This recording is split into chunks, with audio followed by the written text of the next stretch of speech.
Welcome back, everybody. May 19th, 2021, 10:57 a.m. Great day to be alive for some of us. We are going to check out a lot of different things going on around the world today. As you can see right off the bat on your screen, Texas into Louisiana. You notice these yellow boxes down along the Gulf Coast. Those are severe storm warnings. So basically the entire Gulf Coast moving in towards Louisiana is under some sort of severe weather threat. And just to give you an idea of how epic these storms have been in Texas, specifically around the Gulf Coast, there are people out there, as you can see on your screen, that are replicating chunks of hail that have fallen from the sky that have broken records. A 6.4-inch diameter thick chunk of hail that formed in Texas is being replicated almost like taxidermy to keep a record of it. That is incredible. I was actually able to pull up the grayscale split window difference, as you can see right here on the left side of your screen on the Sierra Weather website. Look at this wall, this defined wall. These are usually what you see when you have a big storm coming towards you, that big, dark, tall wall. Oftentimes we'll see this in the flat plains in the center of the country or near Tornado Alley, but the satellite views of this is just awesome to see.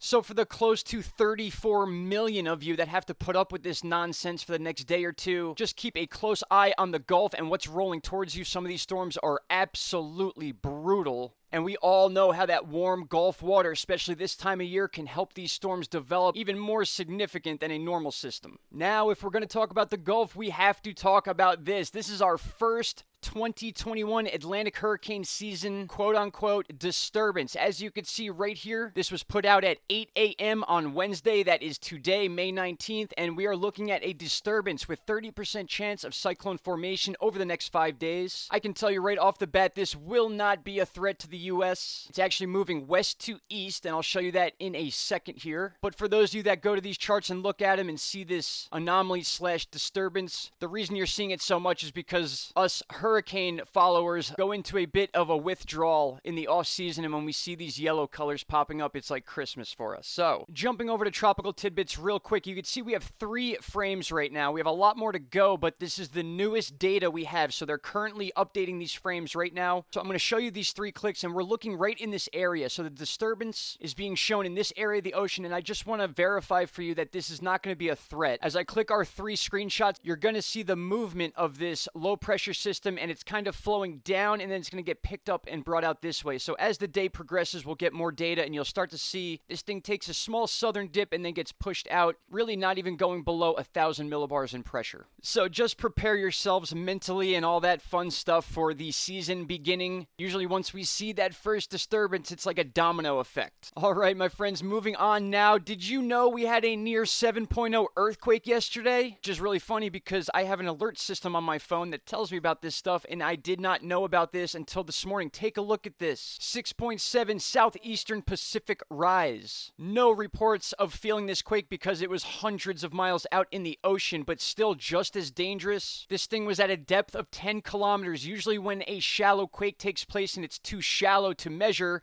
they use this default number of 10 kilometers. We can see here it's at a trifecta meeting of 3 different fault lines to the far off west coast of South America. But one thing I want you to notice is that this fault line moves all the way up towards Central America and connects with the San Andreas that then borders the west coast of the United States. So for those of you that follow earthquakes or channels that cover earthquakes and the transfer of pressures, you guys will know why this earthquake is so significant, even though it's pretty much a few thousand miles away from the United States. My goodness, what is not going on? Last but not least, we need to talk about a significant snow system that's coming in. We can see it kind of beginning here. There's little high elevation parts of the west coast of the United States and parts of Canada that are showing winter storm warnings. And a pretty significant snowfall at that. You are looking at 2.5 days from now, a snowfall total of around 21 inches. Of course, these are up in the higher elevations, but still, I highly doubt Montana or any of the surrounding areas want anything to do with this right now. But yet, there it is, and it won't be until after May 22nd that the temperatures are warm enough to where this is no longer an issue. My friends, thank you all so much for watching this video. I'm sorry I was away for a few days. My brother and I share a birthday week, and we've been busy the last couple days, and no, that is not a hint. Thank you all so much. I have a short message for you at the end of this video. Stay safe. I'll be back with an update later on today or tomorrow morning, and I'll see you all right there. Thank you all so much. Shout out to Canada. Take care. Bye-bye. Stop right there, my friends. If you have not already, click that subscribe button and don't forget to hit the bell icon. Click all and you will get all notifications from this channel. And trust me,